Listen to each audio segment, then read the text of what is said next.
Hola y bienvenidas a un nuevo Entre Amigas con Yuriyana Club. Hoy nos vuelve a acompañar la doctora Rina Cuadros. Ella es ginecóloga obstetra con más de casi 20 años ya de experiencia clínica y lo que hace es combinar precisamente su práctica médica, su experiencia, además con la docencia y la investigación para promover la salud reproductiva y el bienestar integral, digamos, no solamente de sus pacientes, sino de la mujer en general. Y precisamente a partir de su enfoque integral es que nos va a ofrecer pautas prácticas, además, tratamientos, estrategias, su punto de vista para aliviar molestias, mejorar la comunicación dentro de la pareja, recuperar la conexión erótica para convertir la intimidad en una experiencia placentera cuando uno encuentra que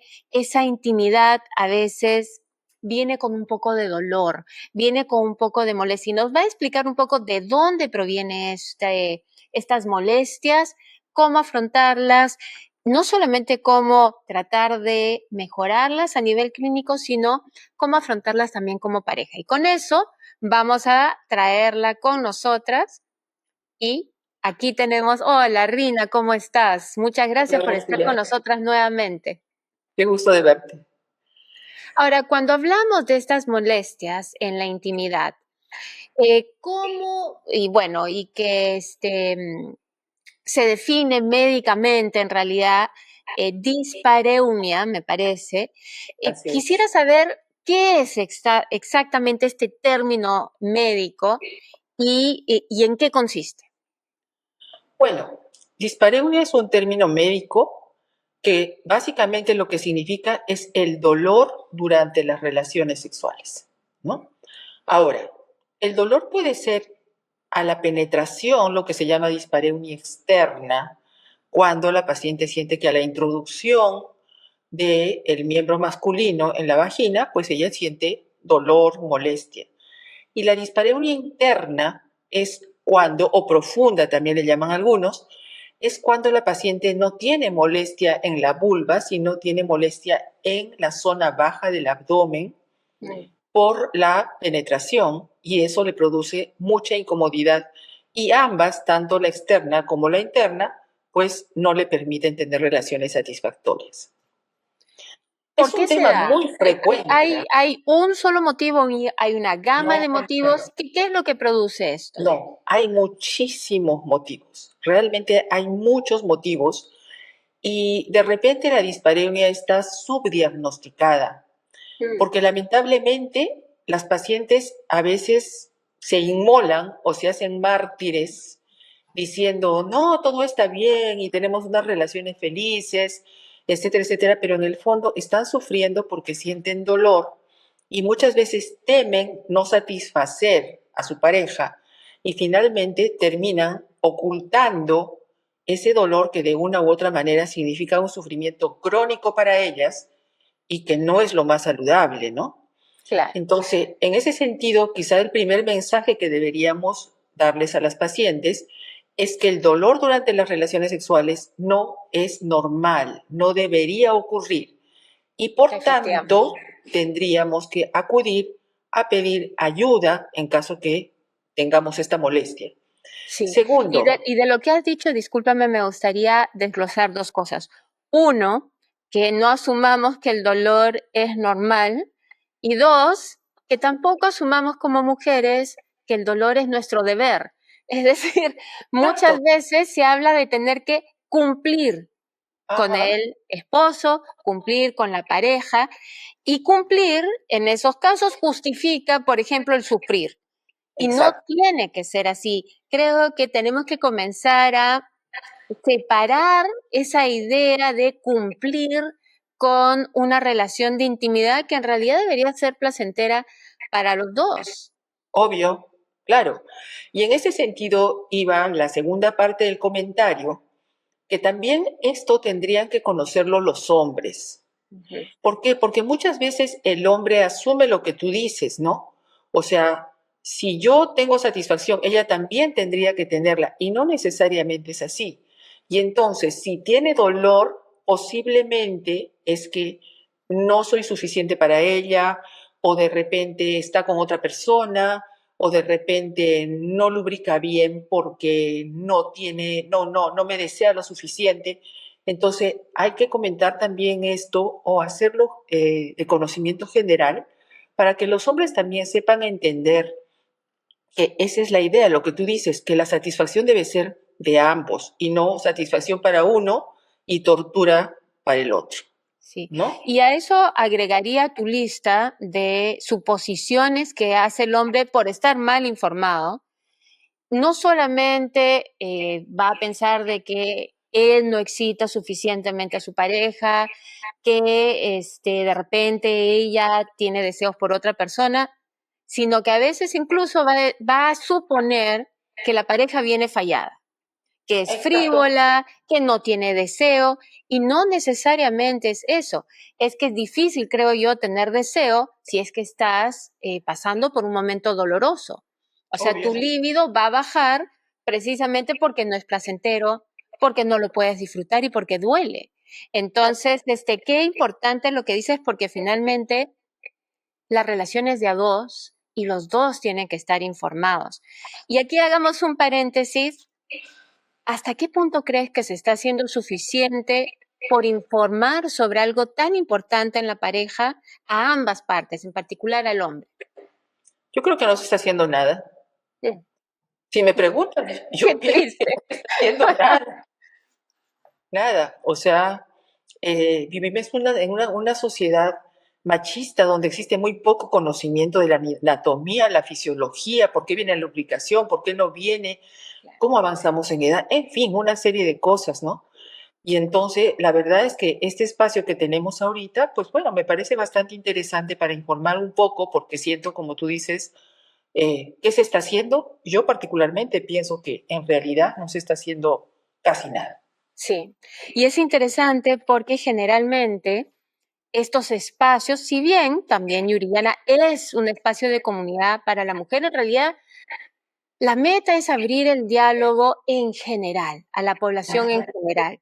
Y creo que muchas veces cuando hablamos de empoderamiento femenino, cuando hablamos de empoderamiento profesional, a nivel sexual, etcétera, nos olvidamos de incluir en el diálogo y en la conversación a otros miembros integrales de la sociedad que son, en este caso, en específico, aquellos del género masculino.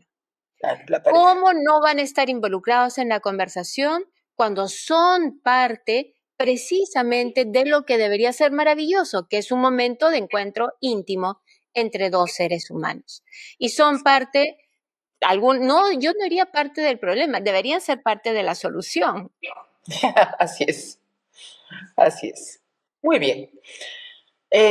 Hablando de, ya retomando un poco el tema de las causas de la Sí, claro. dispareunia me comentabas, yo diría que una de las principales causas, porque hay varias y las vamos a mencionar en general, todas las que podamos, pero la primera es la falta de lubricación.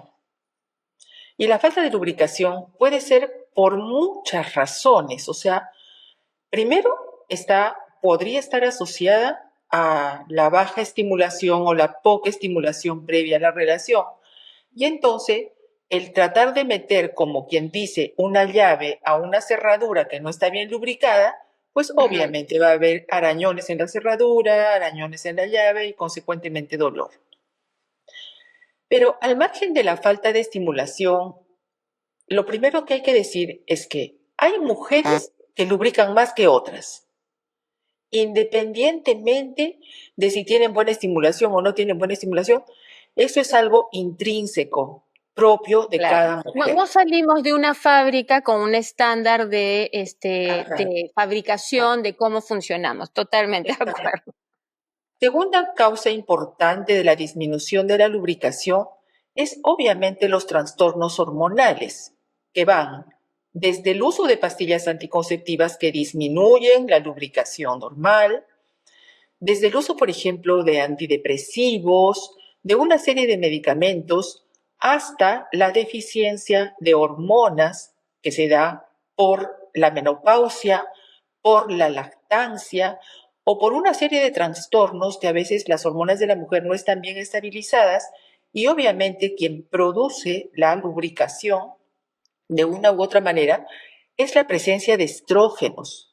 Por eso es que cuando nosotros en el ciclo menstrual estamos en la época periovulatoria, donde hay más estrógenos, hay un pico de estrógenos, nuestra lubricación es mucho mejor, ¿no?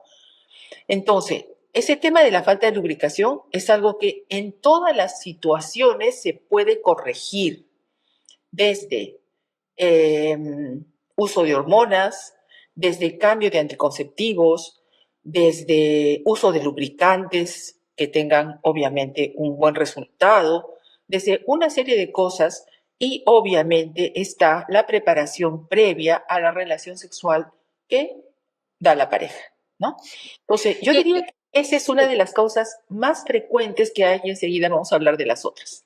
Y yo quisiera consultarte o presentarte esta idea. Algo que he notado es que también hay un tercer factor, creo yo, predominante, especialmente diría que en relaciones de largo aliento, por distintos motivos, y voy a decir por qué, donde la falta de lubricación no solamente responde a una cuestión biológica, hormonal, o el de la composición, de cómo es el cuerpo de la mujer y además de cuál es su estado hormonal, sino también psicológico. Sí, Porque obviamente. desafortunadamente, si una pareja, y generalmente cuando una pareja recién comienza, estos problemas no existen, pero hay ciertas cosas que en el día a día de repente no se hablan, de repente no se tratan, de repente hay ciertos rencores que se van guardando, ciertos fastidios que no se comentan, todo por llevar, entre comillas, la paz, porque para qué vamos a sacar a relucir ciertos temas que pueden ser incómodos, etcétera. Pero eso va generando una falta de conexión y creo yo que la conexión psicológica con el otro es también un factor importante y que a veces cuando hablamos de una falta de armonía a la hora de tener intimidad, también se está reflejando una falta de armonía en la relación misma. No sé qué opines tú. Mira, esa era una de las otras causas que íbamos a mencionar a continuación, pero la traes a colación y me parece súper importante. A ver, la actividad sexual, las relaciones sexuales, dicen, ¿no? Son satisfactorias casi siempre, pero cuando van unidas a la conexión emocional, son sublimes. ¿No? Entonces, ¿qué pasa? Si yo tengo una persona que me maltrata, que es un patán, etcétera, etcétera, o sea, obviamente mi predisposición a tener relaciones y mi lubricación va a ser defectuosa, ¿no? Y en ese sentido, la parte psicológica es importantísima, porque también tenemos que evaluar, por ejemplo, pacientes que tienen, por ejemplo, antecedentes de una agresión sexual. Son pacientes que son sumamente difíciles de tener, a veces, relaciones sanas, entre comillas, porque hay un trauma psicológico detrás, ¿no? Que pudo haber sido de niña, de adulta, etcétera, pero ha habido una agresión. Pacientes a las que de repente esta o una anterior pareja le baja la autoestima, diciendo, por ejemplo, ay, pero yo vi que la vulva de fulanita de tal era mejor, o la vulva de Barbie, entre comillas, que Claro. ahorita está de moda la vulva de Barbie, y entonces la paciente empieza a mirar ya, oye, y este defecto, y esta es una parte muy sensible desde el punto de vista de autoestima de la persona. Y entonces, obviamente, ¿cómo vamos a pretender que esa mujer se entregue totalmente y haya una lubricación adecuada, ¿no? Entonces, esa parte psicológica es muy, muy importante. Entonces, yo creo que primero hay que corregir la parte de la conexión emocional que existe entre la pareja y después la otra parte, porque a veces se piensa, ah, ya, me peleé contigo y lo arreglamos, entre comillas, Exacto. teniendo relaciones, y eso no es así, porque el problema sigue en el fondo y como tú dices, se va ocultando, se va guardando, etcétera, etcétera, y finalmente, de una u otra manera, se va somatizando, o sea, se va haciendo físico en la falta de lubricación y en el dolor durante la relación sexual, ¿no? Sí. Entonces, Y acá quisiera hacer otro paréntesis, solamente una idea para que la consideren, y es la siguiente. No hay que generalizar, pero también hay que reconocer que en el sexo hay un tema de, vamos a decir, negociación de poder. Hay un tema de intercambio, hay un tema de manejo de poderes, de control muchas veces, que refleja dinámicas de control y de poder de la pareja. es Para el cierto. hombre, de alguna manera, cuando lo que quiere, digamos que hay una discusión sobre un tema determinado y lo que quieran hacer, y acá debo pedir disculpas por mis perros, pero bueno, si hay digamos, una discusión entre la pareja y el hombre siente que tiene que hacerse su voluntad, lo que fuera, para él va a ser sencillo, entre comillas, solucionar la discusión a través del sexo porque con eso está ejerciendo control y poder sobre la pareja, tema cerrado.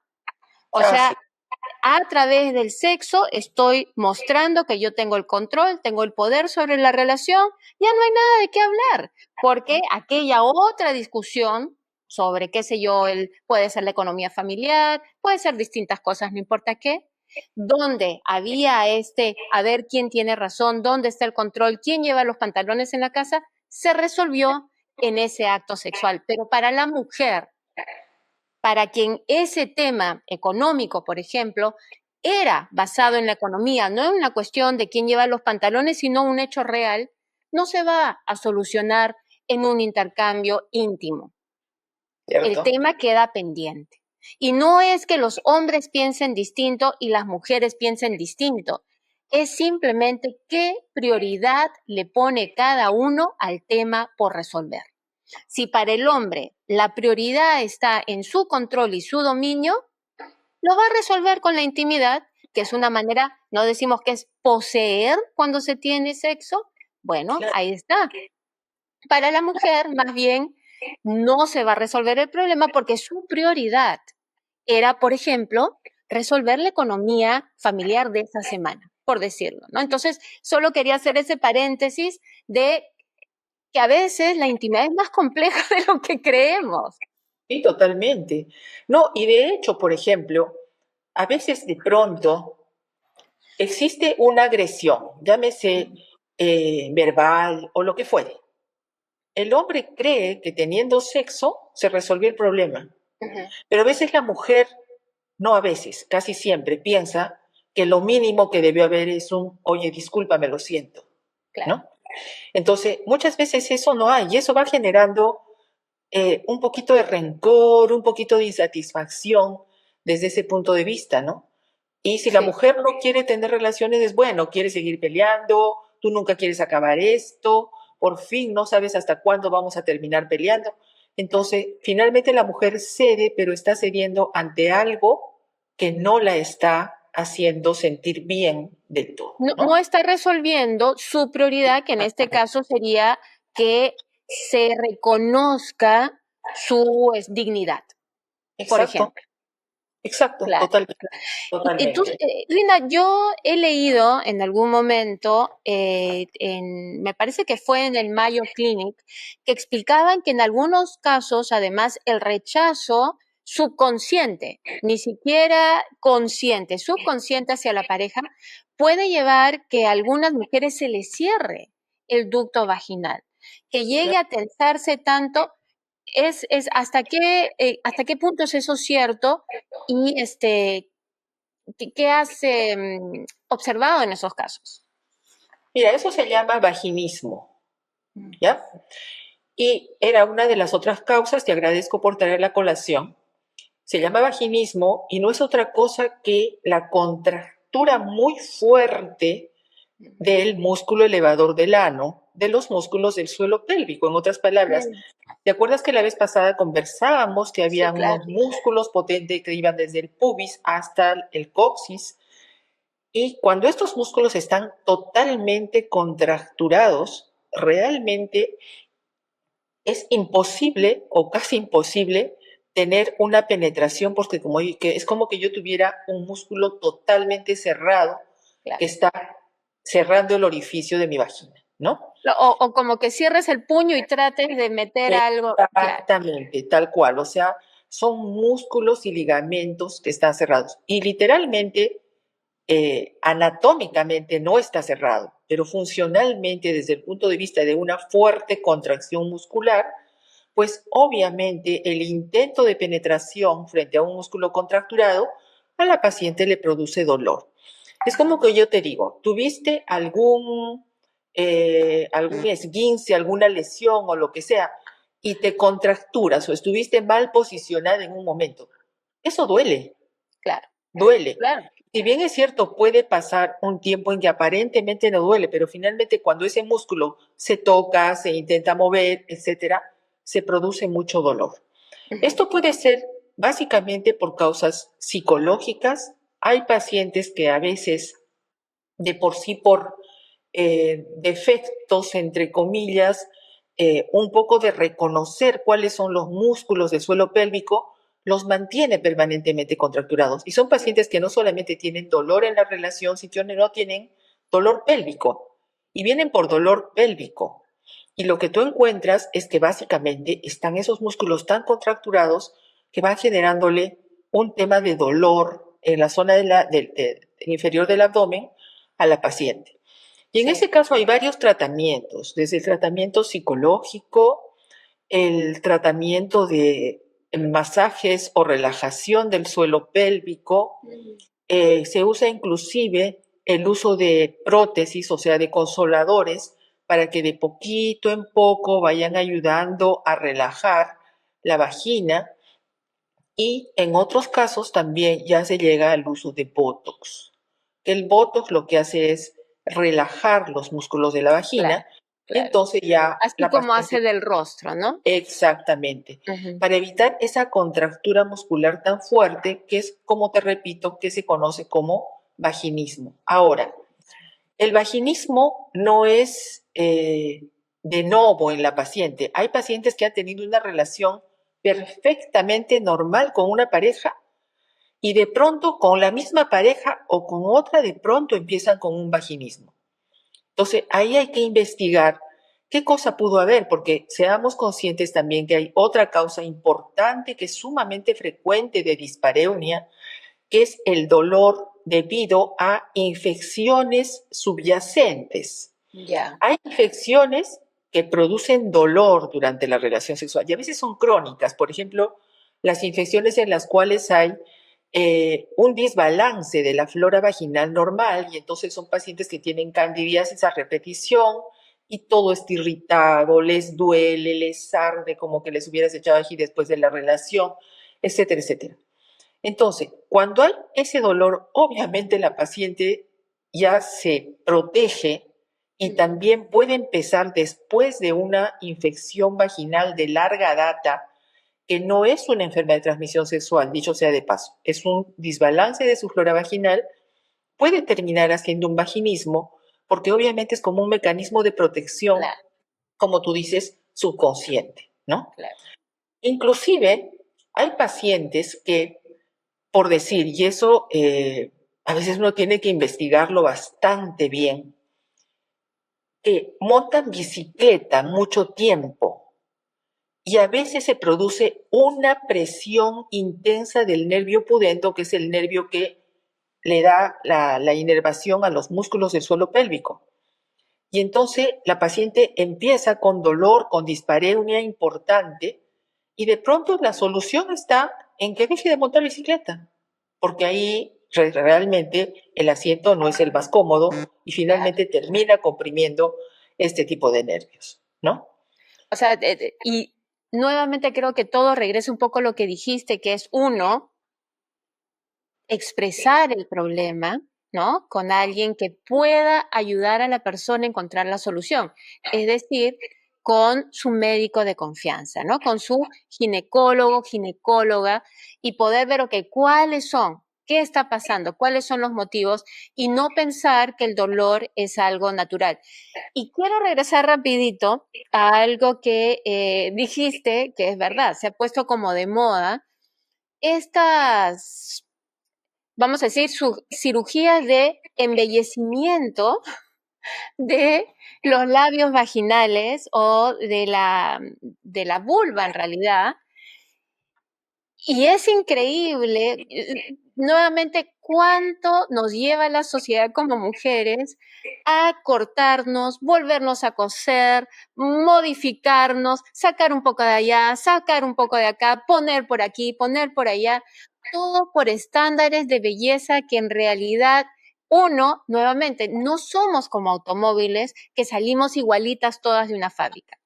No somos así, ni los hombres tampoco, pero la presión que hay en la mujer a mí sí me lleva porque ¿cuáles son los riesgos de estas cirugías de embellecimiento? Porque no estamos hablando de una necesidad médica, estamos hablando de algo estético. ¿Hay algún riesgo en estas operaciones que se están haciendo a la vulva, a los labios vaginales, etcétera, para que se vea de una manera imaginariamente ideal?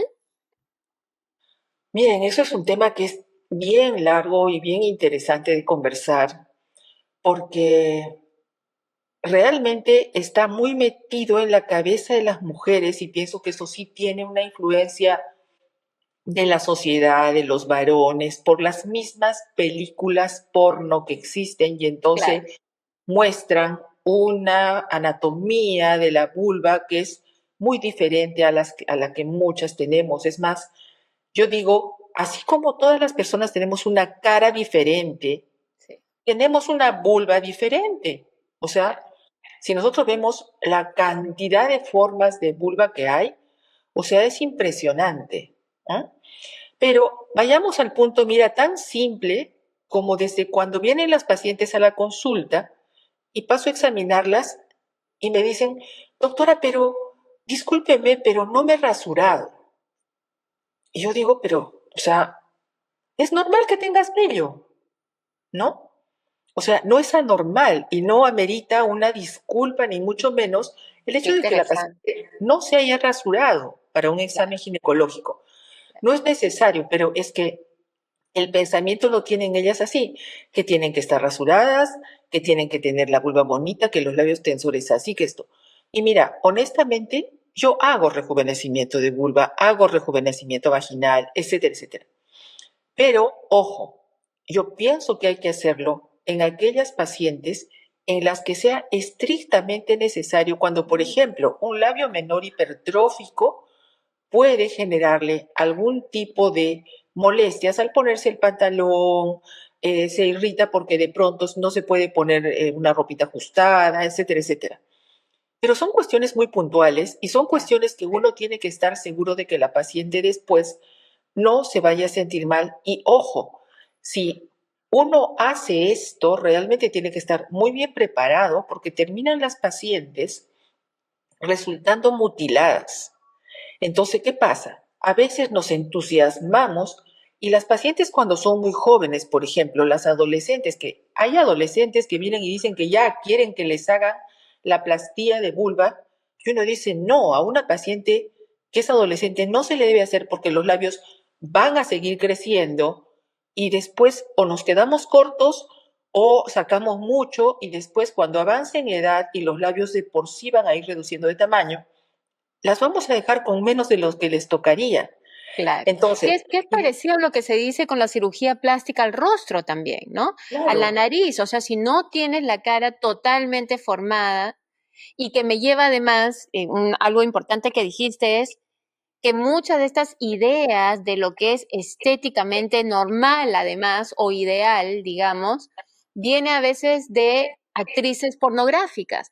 Las actrices pornográficas posiblemente han pasado por cirugías, la exacto. mayoría de su cuerpo está hecho al estándar de belleza del productor y Ajá, de el productor ejecutivo y de la industria, no está necesariamente reflejando a una mujer natural, a una mujer en su integridad. Entonces, tomarte referencia, y es interesante porque tenemos, para el día a día, tenemos como referente a las modelos, ¿no?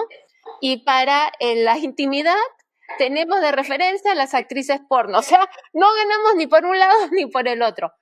Pero simplemente creo que hay que pensar de dónde vienen esos referentes y dónde viene esta idea de que una vulva tiene que ser de determinada manera.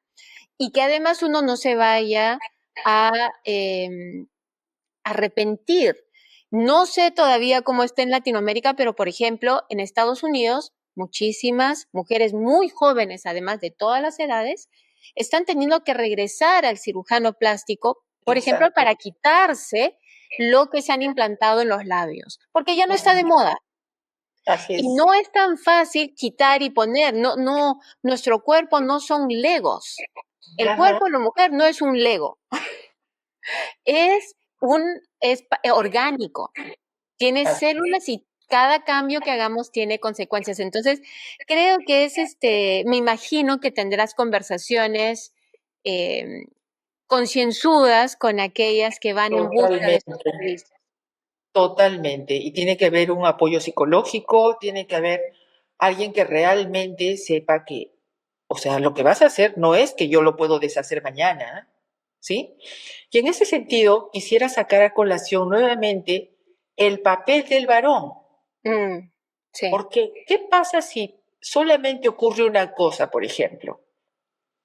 Van a tener relaciones, todo bien, y de repente el varón le dice, oye, pero tus labios están muy oscuros, ¿no? mm, O sea, sí, eso sí, pero yo solamente te dije que me parecían un poquito oscuros. Ya no, o sea, eso le bajó la autoestima claro, totalmente a la mujer, porque es como si yo hiciera la misma comparativa al revés. claro. ¿Qué pasaría si una mujer le dice a un hombre algo similar respecto de sus genitales? Seguramente que también generaríamos una autoestima muy baja en un hombre. Ujú. Pero es que lamentablemente vivimos una sociedad en que el hombre cree que puede hacerlo y generalmente la mujer nunca lo hace porque como tú lo has dicho, entre comillas, cree que tiene que satisfacer a la pareja, hacerlo sentir que es un súper guau en las relaciones sexuales, de tal Claro. suerte que le dice, ay no, sí estuvo todo maravilloso, qué bien que me sentí. Y de repente no lo es tanto así. Pero No, en la y mujer, nunca creo que a ah, nadie se le ocurriría, a menos que exacto, deteste a la pareja o tenga otro tipo de dinámica y de problemas de querer hacerle daño psicológico a alguien, se nos dice que es una maldad decirle, por ejemplo, hacer un comentario sobre el tamaño del pene del hombre. obvio, Es una maldad. Las mujeres que hacen eso son unas malvadas. Efectivamente, ¿para qué le vas a hacer daño psicológico a tu pareja? Y sin exacto, embargo, no tenemos, nunca he visto en una película que digan qué malvado ese hombre por decirle a la mujer que los labios vaginales, sus labios vaginales son o muy oscuros, o muy grandes, o muy chicos, o lo que fuera. Ni siquiera se exactamente. menciona en las películas. En las Así es, películas sí se nos enseña, eso no se dice, pero lo otro no se nos enseña a no ajá, decir. exactamente. O sea, te das cuenta cómo es la dinámica. Claro, No es nada claro. fácil, como tú dices, ¿no? O sea, realmente no es nada fácil. Mm, Y creo que tendríamos que formarnos y entrenarnos los dos, totalmente. ¿no es cierto? Sí, claro. Entonces, bueno, yo creo que esa parte es importantísima y también existe quizá como de repente solamente mencionar un par de causas más que son importantísimas.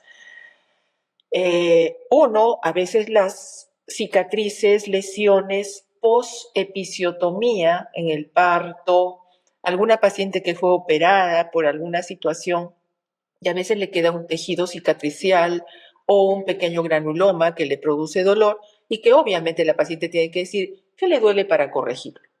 Pero vámonos un poco más ahora a las causas de la dispareunia profunda.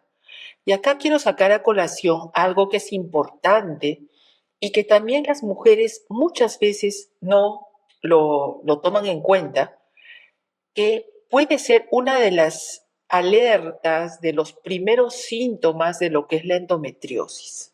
Mm, La endometriosis es la presencia de tejido del endometrio que todos los meses se regenera para producir la menstruación en otros lugares que no sean la cavidad uterina. Entonces, cuando existen el tejido endometrial en la pelvis, sobre los intestinos, sobre los ovarios, etcétera, se produce inflamación crónica, se produce dolor pélvico crónico, y uno de los síntomas que tiene la paciente es dolor durante las relaciones sexuales. Y a veces termina la relación y la paciente al día siguiente está con dolor, o ese mismo día está con dolor que persiste en la parte baja del abdomen, ¿no? Sí. Y entonces, eso a veces la paciente piensa que es normal, y definitivamente no es normal, y de pronto ese es la punta del hilo de la madeja para llegar a un diagnóstico que es súper importante de tratar si es que se detecta precozmente, ¿no? Algunas enfermedades de transmisión sexual también pueden generar una enfermedad inflamatoria pélvica, que también son motivo de que la paciente haga la consulta. Y quizá finalmente, al margen de la dispareunia, si es profunda o si es superficial, el estrés que vivimos día a día, que tengo que hacer el trabajo, que no hice tal cosa en mi trabajo, que los chicos mañana en el colegio, que el fulanito no cumplió la tarea, que me olvidé de hacer la lonchera, que hay que hacer esto, hay que hacer el otro. O sea, ¿te desconcentra o no?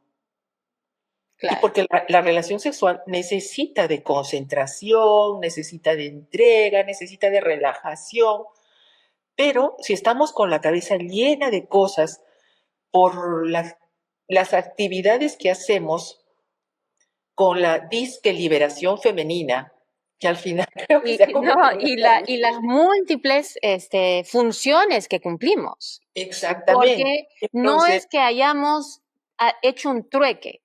No. Aquí no se ha hecho un trueque. Aquí lo que se ha hecho es se ha agregado. Por eso yo digo la disque liberación femenina. Sí. Estamos muy estresadas, pues. Entonces tengo mucho estrés y obviamente no me concentro porque la relación sexual necesita concentración, claro. ¿No? Entonces, bueno, o sea, como ves, hay muchas cosas de las que hablar y repetimos, no es normal el dolor. Conclusión, muy importante.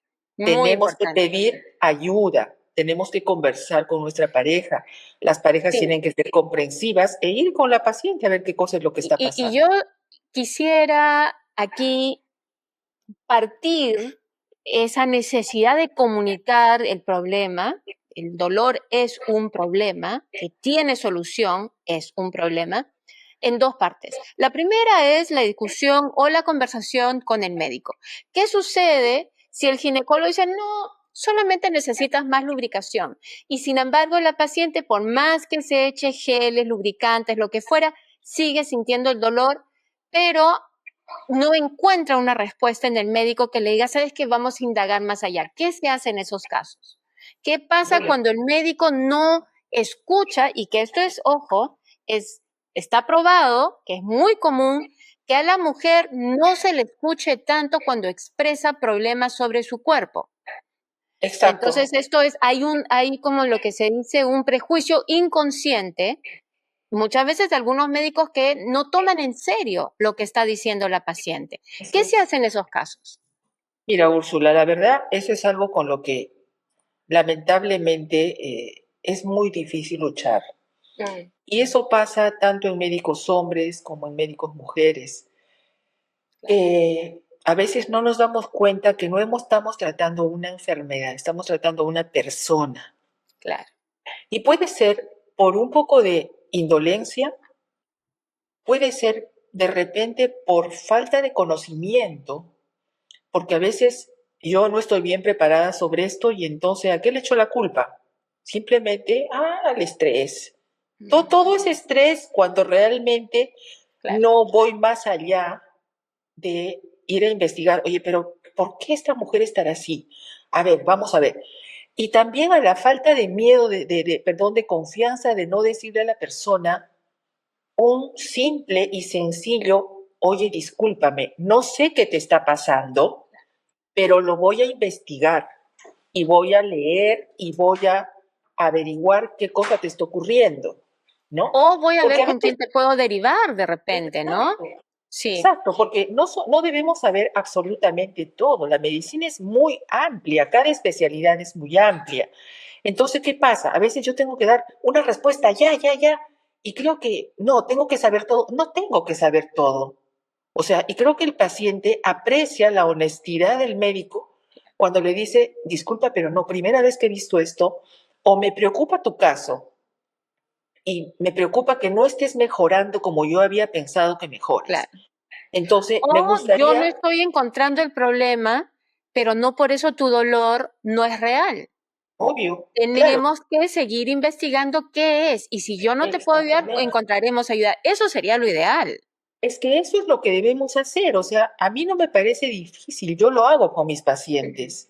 Y le digo, o sea, es que no sé, pero voy a estudiar, necesito ver más. Y de hecho, me pongo a leer, a ver qué puede pasar, Claro. qué más podemos hacer por esta paciente, etcétera, etcétera. Porque recordemos que en la consulta del día a día no tenemos 10 pacientes raras como Mm. para ponernos a leer de todas. No, a veces en la semana te toca una de esas pacientes, entre comillas, no rara, sino que Fuera de lo común, o digamos un caso excepcional, ¿no? no logras mejorarla como tú habías pensado que debería evolucionar. Ujú. Entonces, por esa te tienes que preocupar y ponerte a estudiar, Claro. ¿no? Pero eso es Sí, algo que lamentablemente posiblemente eso tiene que ver también con la formación de nuestros médicos, ¿no? Y la formación del profesional y del ser humano en general, no hay nada de malo en decir no sé, obvio, solamente si lo tomamos a bien, es un punto de partida para saber. claro, claro. Entonces, pero a veces todos piensan que no, el médico tiene que ser un sabelotodo, que a la primera mirada ya tiene que Sí. resolver todo. Y el No, problema es que lo piense el médico en realidad. Más claro. problema que el paciente, creo que es que el médico lo piense. Entonces creo que los médicos debemos ser humildes en ese sentido Mm. y decir, oye, no sé, pero lo voy a investigar. Y Sí, lo claro. investigo y a la siguiente la cito a mi paciente. Obviamente no le cobro porque estoy en proceso de trabajar qué cosa está pasando, porque no es que le esté cobrando a cada rato, porque tampoco eso es bueno. Que la idea Claro. es apoyar un poco a una pobre mujer que de pronto ha estado yendo donde 10 médicos antes que tú y ha Sí, gastado N cantidad de dinero y no buscando te una pones solución. consciente en que realmente lo que quieres es darle un poco de solución a su problema, darle mejor calidad de vida, ¿no? Entonces, es un poco el tema de la formación en las universidades, pero también es la formación como ser humano. Sí, Creo que es importante. totalmente. Y llevando entonces ahora la segunda conversación totalmente necesaria y sabiendo además que ya vamos cerrando esto y creo que vamos a necesitar una segunda parte para hablar ya de tácticas, prácticas, de repente ejercicios que nos puedas recomendar en estos casos y por supuesto siempre buscando el motivo, ¿no? Lo primero es buscar el Claro. motivo, buscar a alguien que nos ayude a encontrar la solución a un problema real. Bueno, la conversación con la pareja. ¿Qué nos dirías en torno a cómo presentar este problema a la pareja para que sea uno que pueda solucionarse en conjunto? Yo creo que la parte más importante es la honestidad en la pareja. Mm. Las relaciones sexuales son una forma de complicidad entre ambos, ¿no? Entonces, el decirle con toda honestidad a su pareja, oye, yo te amo infinitamente, te deseo un montón, pero me pasa esto y no sé qué es. Y vamos a pedir ayuda porque yo quiero estar bien con esto, porque la idea es que los dos estemos bien. Creo que así de simple debería ser la cosa, ¿no? Y si analizamos un poco cómo lo has planteado, me parece, y esto es algo solamente para darles la fórmula que nos ha dado Rina, es básicamente lo que has hecho es reforzar uno el lazo emocional entre los dos. Entonces, cuando hay un problema, lo primero que has hecho es reforzar. Yo te amo, yo te deseo, yo quiero, nosotros somos, ¿no? Reforzar el lazo mutuo. Y de ahí hay este problema. Y quiero solucionar este problema precisamente por lo anterior, porque me interesa tener esta relación contigo, ¿no? Entonces, eso creo que nos ayuda. A veces yo digo que tener conversaciones delicadas se hace más fácil cuando tenemos no un guión, pero al menos cosas que nos van a salir de manera natural, pero una estructura para poder compartirlas. Y cuando Claro. hablamos de algo donde necesitamos el apoyo del otro, creo que lo más sencillo y efectivo es pedir ayuda. Entonces, si tú me amas, ayúdame a solucionar algo que nos va a favorecer a los dos, ¿no? En este caso sería eso. Claro. Y no es otra cosa que una relación de sinceridad Ujú, y conexión emocional, ¿no? así Yo es. repito, las relaciones sexuales son satisfactorias, pero cuando están unidas a una conexión emocional, al amor, se convierten en sublimes. Qué lindo. Con eso creo que cerramos. Rina, por supuesto que vamos a querer volverte a tener porque nos hemos quedado, yo me he quedado con varias preguntas sobre el tapete. Nuevamente, si no han visto el episodio anterior con Rina, las invitamos para que lo encuentren en nuestro canal de YouTube. Ahí estamos hablando de cómo reforzar el suelo pélvico, cómo fortalecerlo, pero teníamos esta conversación hoy pendiente y se nos ha quedado algunos temas más. Muchísimas gracias, Rina, por compartir este espacio Encantada, y tu Úrsula. conocimiento con Encantada. nosotras. Encantada. Siempre es un gusto. Y un Hasta saludo pronto. a todas las pacientes a todas las chicas.